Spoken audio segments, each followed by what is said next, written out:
Hello everyone and welcome to Social Inequality for Week 1. My name's Donna Bridges and I'll be doing the lecture for you. This week we're looking at what is social inequality and why does it matter. But first of all, I'd like to acknowledge that this campus is on Wiradjuri land, and I'd like to acknowledge the traditional custodians of the lands on which Bathurst campus is located, paying respect to the elders both past and present, and extending that respect to all Indigenous Australians. So this week we're looking at what social inequality is. Often people are a little bit confused at the beginning. We look at the field of social inequality, so what is the study, what research is done, how do we get our evidence, how do we know what we know, and what do we know? Social inequality in Australia, an overview, how much inequality do we have, and where does it manifest, and who is affected by it mostly? And then global inequalities, a quick overview of that as well. So what is inequality? Is inequality another way of saying poverty? Often people think it is. But there is actually more to inequality than not having economic resources. There are other resources in society that are important. And there are things like acceptance and inclusion which lead to major issues. And those of you in the human services and studying social work and the human services will understand that such things as a lack of acceptance, discrimination, social exclusion, all lead to social issues. Okay, so here we have a photo of the Philippines, and we can see in the background city buildings and in the foreground slum living conditions. So are there issues of inequality within these living conditions beyond poverty? The people who did this study, Huang and Ulmer, they say that social inequality is a cause of poverty. Because social inequality exists in the Philippines, poverty manifests. So the terms don't mean the same thing. Other causes of poverty include overpopulation. So when you have cities that are overpopulated, people become poorer. Natural disasters can cause poverty, as can political corruption. So the way a government is run can cause or help limit poverty. The authors raise the issue that the economy in the Philippines is improving, but the distribution of wealth is not. Now, that's an issue because even though the country is getting richer, the gap between the rich and the poor is getting bigger. So this causes inequality, and inequality causes poverty. Mother Teresa is here saying that loneliness and the feeling of being unwanted is the most terrible poverty. So what is she saying there? Loneliness we could equate with the language we use of social exclusion.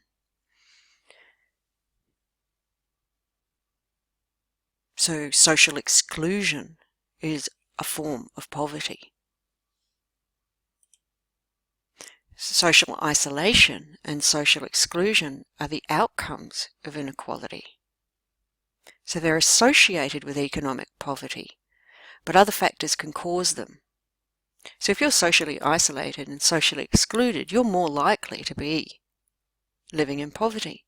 So what can cause social isolation?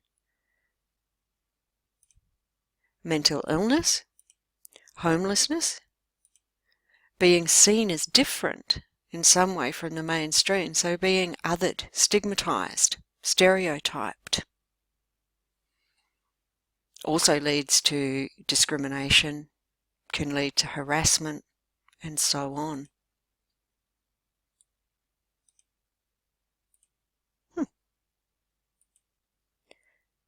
My slide's not moving. Okay, social status is also a cause of inequality. If we have the elevation of one group over another, whether that's based on gender, where men are seen as being better than women, or ethnicity, where one ethnic group is seen as better than another, a culture that's seen as better than other cultures, or any factor, is a cause of social inequality. So hierarchies in society cause social inequality. Nelson Mandela is here saying poverty is not an accident. Like slavery and apartheid, it is man-made, and it can be removed by the actions of human beings. So he's basically saying it's a social construction. Slavery just doesn't exist. It is not like rain just exists. Slavery exists.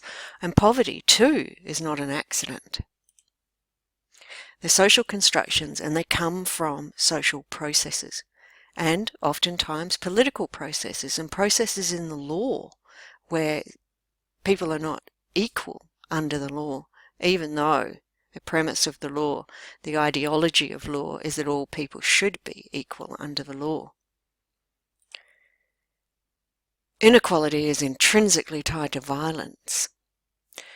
Something like gender discrimination, harassment, and violence can be an outcome of institutional inequality. So if we have institutions, say institutions that are associated with male gender identity, and when women come into those institutions, men feel threatened, the fact that women are devalued within those institutions is condoned and legitimated, then it creates a fertile environment to discriminate and harass those that are seen as not entitled to be there. So let's have a look at this. We have Lieutenant General David Morrison, former Chief of the Australian Army, famous for coming out and saying to people in Army that they needed to stop behaving in a discriminatory way to women, to, in this case, not to be distributing information on email about women's sexual practices with one another. In an environment like the armed forces, where it is often seen as a male-only domain, women who come in are often seen as trespassing, the feminine is not valued in such environments, then this does create fertile ground for discriminatory practices that are condoned somehow within the culture. So institutional inequality can also be said to be structural violence.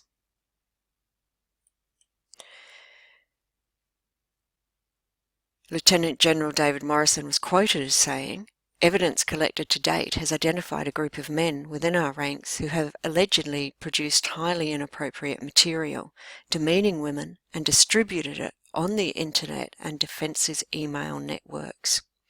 Our service has been engaged in continuous operations since 1999 and in its longest war ever in Afghanistan. On all operations, female soldiers and officers have proven themselves worthy of the best traditions of the Australian Army. They are vital to us, maintaining our capability now and into the future. And if that does not suit you, then get out." So he's saying no to inequality, and he became very famous for the YouTube clip that he put out to Army about this, and for his work to end gender discrimination and gender inequality. And he was made Australian of the Year, and he went to the UN and spoke as well. So that is another form of inequality that can occur, to be discriminated against, to be harassed based on your gender. Gender discrimination, harassment, violence occurs when there is gender inequality. So where we have gender inequality, we have more of these things. And this is when women are devalued, excluded, and marginalised. They are more likely to experience something like gender-based violence. This also occurs when gender norms, what is considered culturally appropriate behaviour or dress or work for one gender and not both, that's a gender norm. what's appropriate, and everybody's doing it because they want to fit into the norms, because this is what we have learnt. We have learnt to fit into these norms. If we have these norms and we have stereotypes, and combined with that we have the enforcing of them, so if anybody steps outside of these social expectations, they are disciplined, punished. Such as when people feel that it is all right for them to do something like gay bashing. We even have a term for it, which is terrible. But people think that it is all right to do that because they feel that the gay men are stepping outside of a norm, and that it is their right to enforce that norm. So there is a perfect example of where inequality can result in violence. Now here we have Emma Watson saying both men and women should feel free to be sensitive, should feel free to be strong. It's time that we all perceive gender on a spectrum as two opposing sets of as two opposing sets of ideals. So I think the point I'm trying to make here is that this goes for men as well. When men step outside of the gender norm, people will enforce the gender norm, such as effeminate men or gay men. So it's not just women that experience gender-based discrimination and violence. Laws and legislation discriminate and cause social inequality. So we know that in the past there have been a lot of laws and legislation that discriminated against women, and the 1960s and 70s were a time where women sought to redress that they were being seen as unequal under the law. Now we have issues where the LGBTI community in Australia would like to be able to marry, and there are actual laws against them being allowed to do that. So inequality happens when one set of laws favours the majority and not a particular minority group. So you become unequal under the law. Racism is another form of inequality. And in this kind of discrimination, this kind of racism as discrimination can also be a cause of poverty, violence, stereotyping, othering, and social exclusion. So these are all things here: discrimination, poverty, violence, stereotyping, othering, and social exclusion that we're looking at now, understanding are inequalities, not just poverty, but being vulnerable to violence, vulnerable to stereotyping, vulnerable to othering, which is part of racism. And we'll learn about that next week, and also in week 3 in terms of post-colonial theory and racism. And here we have some examples of racism in Australia. Protesters in Hobart protesting against people of other nationalities and ethnicities coming to Australia. Bugger off, we're full. We have the example of Nicky Winmar, who was being racially vilified at the AFL. Some years ago he pulled up his shirt and pointed to his skin and said that he was proud of being black, and it brought around a lot of changes in policy in the AFL about what was acceptable and what was legitimate. And we have the picture of the famous advertisement where a woman gets up from a seat and refuses to sit next to an Aboriginal man, thereby discriminating and socially isolating the Aboriginal man.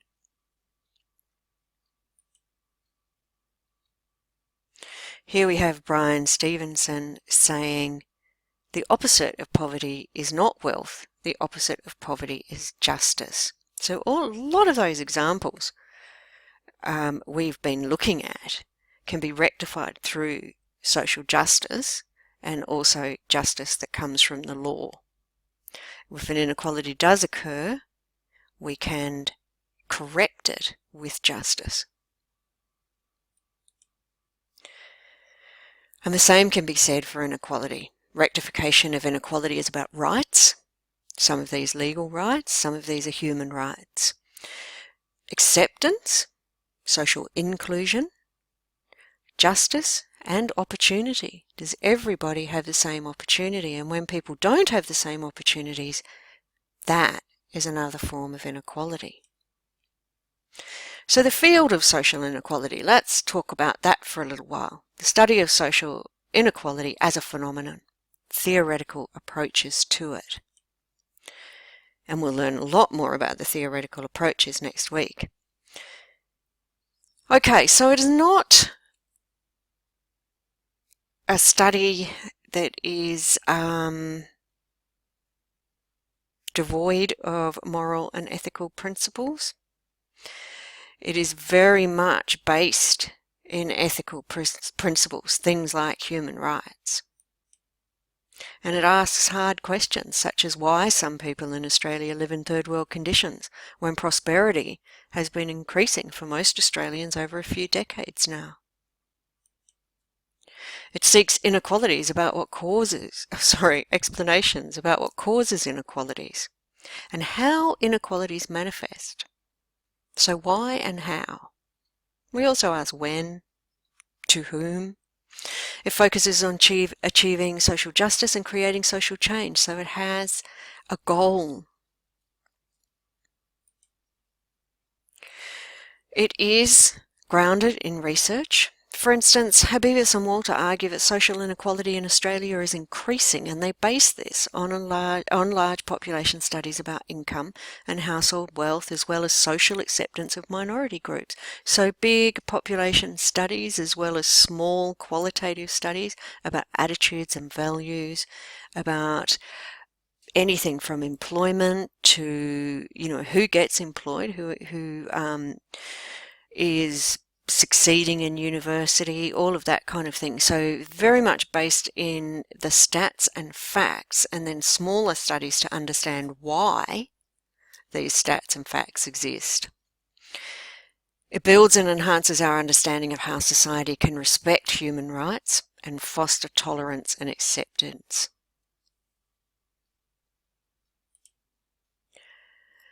The philosophical premises of the study is that inequalities are not naturally occurring, but rather they're socially produced and maintained. So they are created by society, maintained by society, and reproduced by society. Inequalities express the central beliefs and practices of society and reflect its most important social practices. So where an inequality is embedded in culture, for instance, we would look at that and examine that. There's an understanding that inequalities are universal and global. Culture and other non-economic factors shape the form of inequalities and our position on them. So the values of the culture will shape your understanding, such as unemployment. What are our views of people who are unemployed? These often come from the culture around us. There's an understanding that social inequalities do perpetuate crime, disease, poverty, environmental degradation, poor social relations, social unrest, and multiple disadvantage for those who it affects.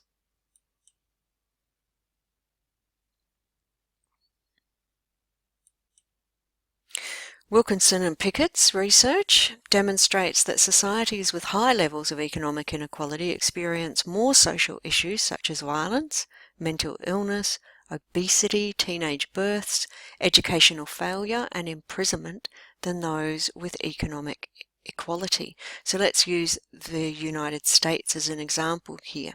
One of the richest countries in the world houses most of the richest people in the world, the corporation owners, many rich people living in America, and yet there is this enormous gap between the rich and the poor, and we do find in a society like America that they have massive issues with violence, a large group with mental illness, they're having terrible problems with obesity in the population and the health issues that result from that, high percentage of teenage births, and education failure for all but the upper class. So there's a very big difference between the universities, such as Harvard, and the universities that are smaller.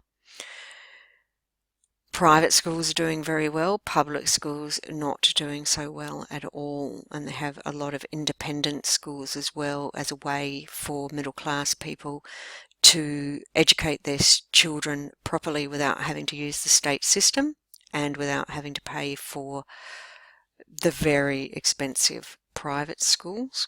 And they have one of the highest rates of imprisonment in the OECD countries. So, how do we understand social inequality? Well, we understand it as being systematic through the system. And we understand that people are either advantaged or disadvantaged. And this is institutionally and structurally. It's about assets and what you have, what you own, what you have access to, and opportunity. Do you have the opportunity as a very small child to go to a very good school and get a very good start in life? Do you have the opportunity to travel? What do you have the opportunity? What kind of opportunity do you have? So this is important. Inequalities are systematic. So it is understood in the field that they do not occur randomly or haphazardly, that some people and some groups are consistently more disadvantaged than others. They are also pervasive, and that means that they're accepted by the society. They're based on the values of the culture. So what do we think about all children being able to have an education in Australia that is equal? Is it accepted within the values of our culture that if some people can pay for a better education, then that is their right? Of course, in some countries, they don't have that. The education minister from Finland was asked to comment on our funding system recently in terms of how much tax money goes to private schools and how much goes to public schools. And of course, they have one of the best education systems in the world, and they have built that only over the last couple of decades. And he said he couldn't comment because they didn't have private schools. So the values of that culture would be different to the values of our own.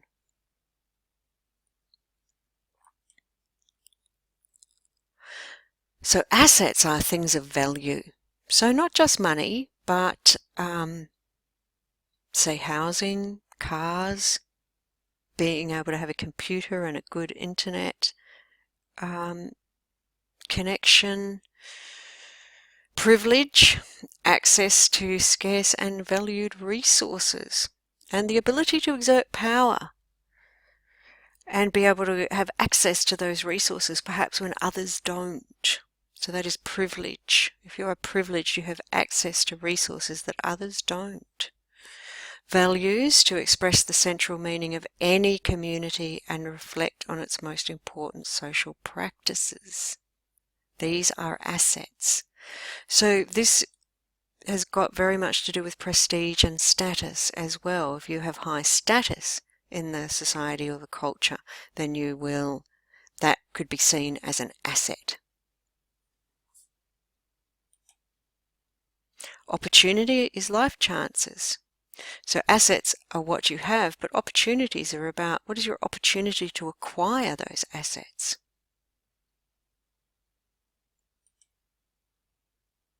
Now let's look at the Australian social context.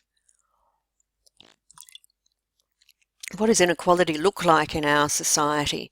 Well, firstly, we have some misconceptions about our society. We often see our country as classless. We see the British as having a class system, but ourselves as not. We see it as equitable and egalitarian, meaning that it's a fair go for all and everybody has equal opportunity in Australia and we're all treated the same. Well, the facts about Australian society is that we do have a class system.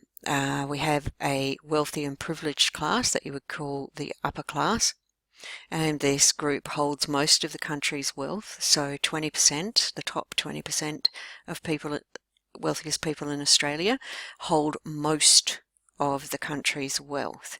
The poorest 20% of households have approximately 1% of the wealth. So ABS data suggests that we have 2.6 million Australians, which is approximately 11%, who live in poverty, and a quarter of these are children. Now, as you'll see on the next dot point there, all forms of poverty in Australia were lower in 2005-2006 than they were in 2009 and 10, and lower than they were in 2011 and 12. So the increases suggest that the strong economy that we have is benefiting some groups and not others. So this would be showing that we are getting to be a more unequal society. So this is poverty rates by family type. So you can see here that single parents come second and couples, lone person households experience the most poverty rates in Australia. Now I would suggest that that is an elderly group, often an elderly group. Not all, but a lot of people in that group would be elderly. This is us in comparison to other countries. So we are here in 1995 in terms of poverty rates per capita, and we're here now. So not the worst. United States, much higher than us. But you can see here, where's my cursor? The United States not really changing much over the period that we did change a lot. And a lot of people would say this is because of economic policy that we have been adopting, so more of a neoliberal economic policy. Here we have the richest countries in the world, and as you can see here, Australia is 10th. I can actually use a little laser pointer here. Australia, 10th richest country in the world. Amazing. New Zealand's down here at 30. What other countries do we feel akin to? Canada is at 11. Ireland at 13.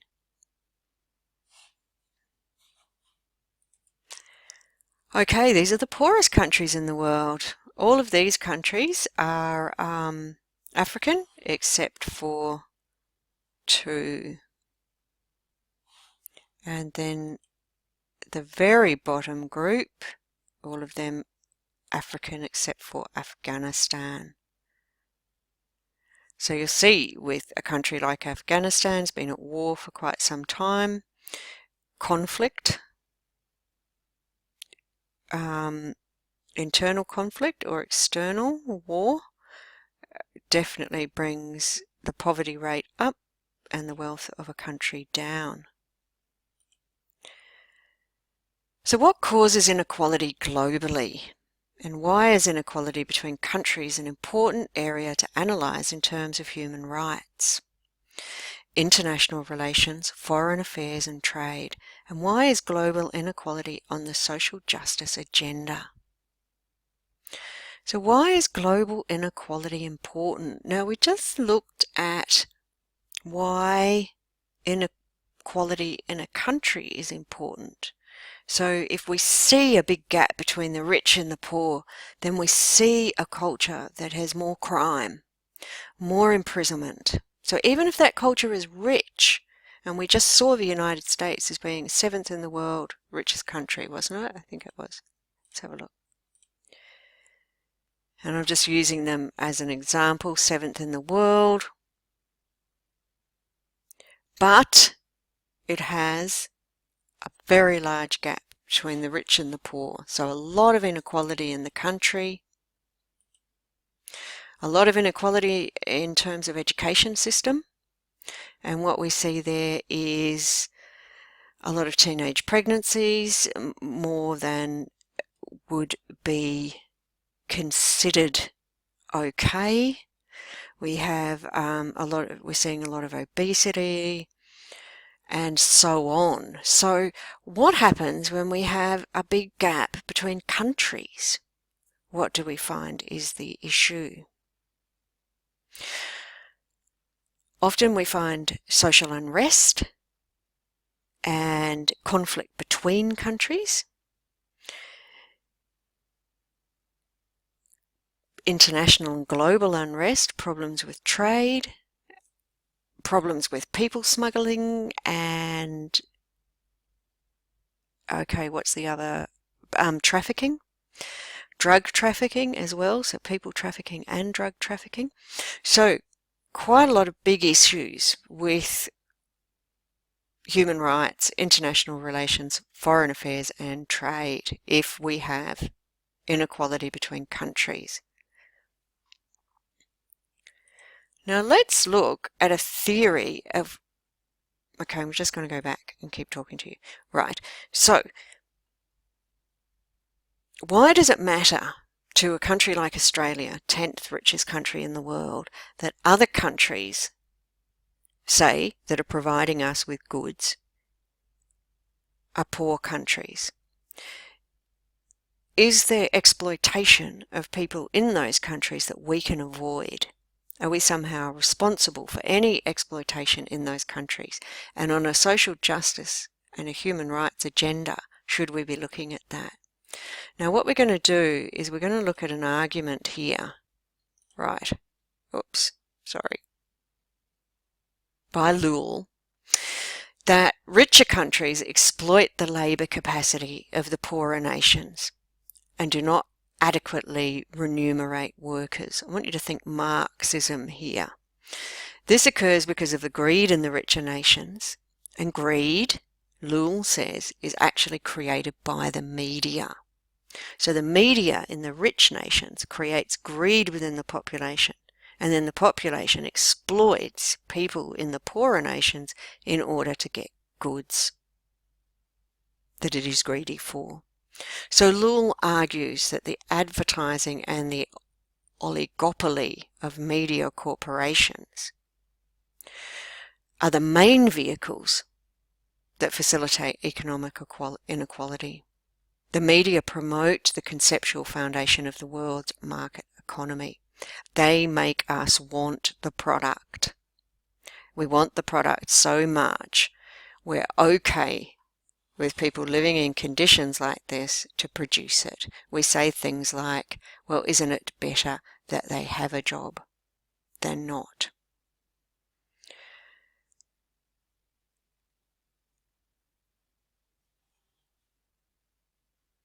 And I guess the answer to that is, well, wouldn't it be better if they had a job that didn't exploit them?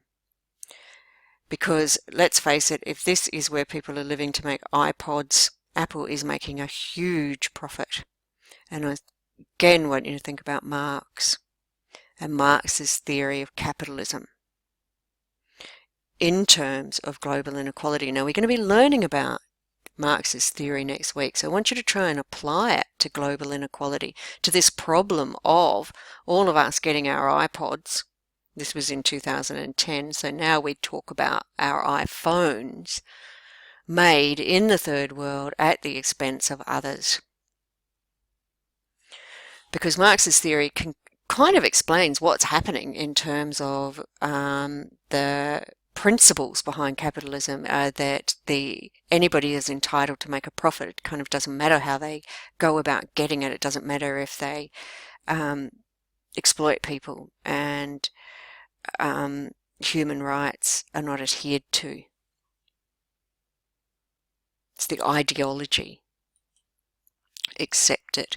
So Lul is saying that in the Western world we're subject to constant advertising. So it's in the newspapers, TV, radio, around retail outlets, and I think what's really powerful is product placement in movies and TV shows.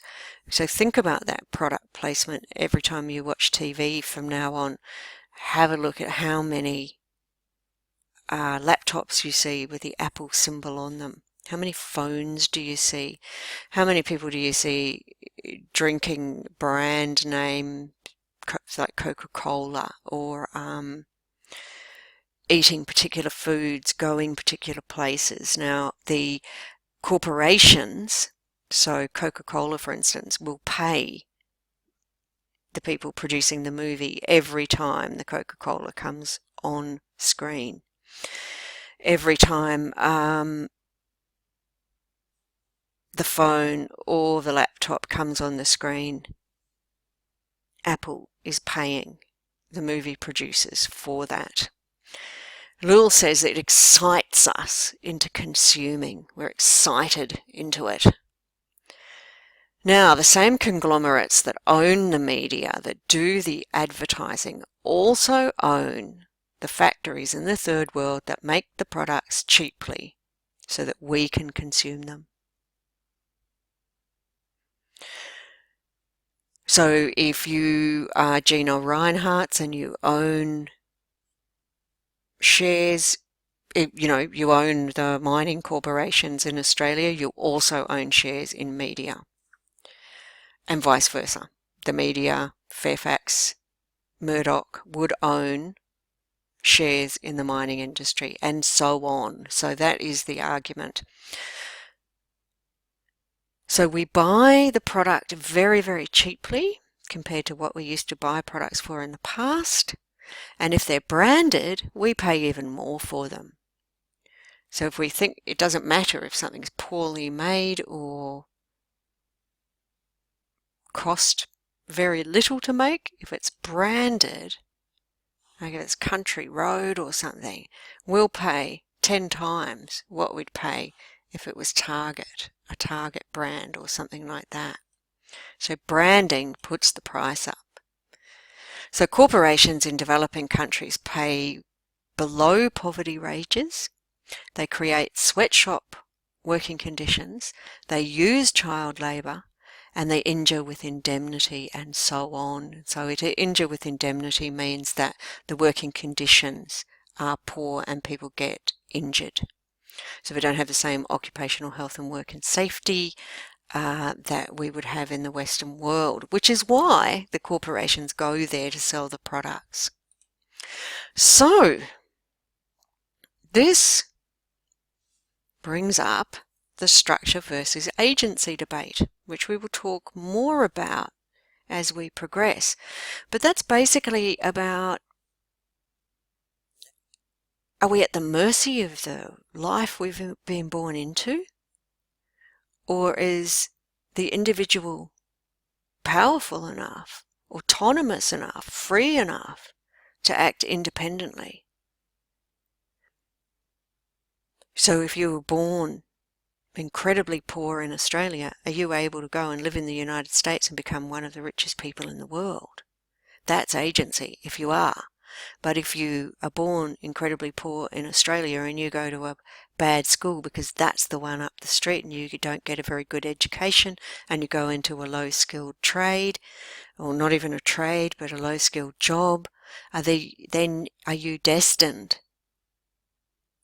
So you're living in a rural area and there aren't many jobs around, you become unemployed. Are you then destined to have health problems and so on and so on and so on, and start experiencing multiple disadvantage? That structure. Now, people get very head up about this structure and agency debate. It can cause big arguments with people. Are we influenced by these social institutions around us, by our society, by the world that we are born into, the cultural influences? Do these decide our fate, or are we powerful enough and free enough to overcome them? So, a question to consider around the structure and agency debate is who's responsible for these working conditions that we see here? If we buy the product, does that make us responsible? Or is the corporation responsible? Are the governments of these countries that allow this to happen responsible? How much of what's happening in these pictures is structure and how much is agency? Are these people limited and constrained by the structures of their country, or do they have agency and they could get away and, go and be a CEO in America? And on our side, how much agency do we have in terms of, can we change this? If we don't like this, if we don't want to buy things made in sweatshops, what's our power to change it? So I'm going to leave you with that question. And then I'm going to see you next week, and there's all the references from today. I'm going to see you next week to talk about theory. So until then, oops, don't know what I'm doing here. Sorry. Right. Okay, until then, good luck with your studies.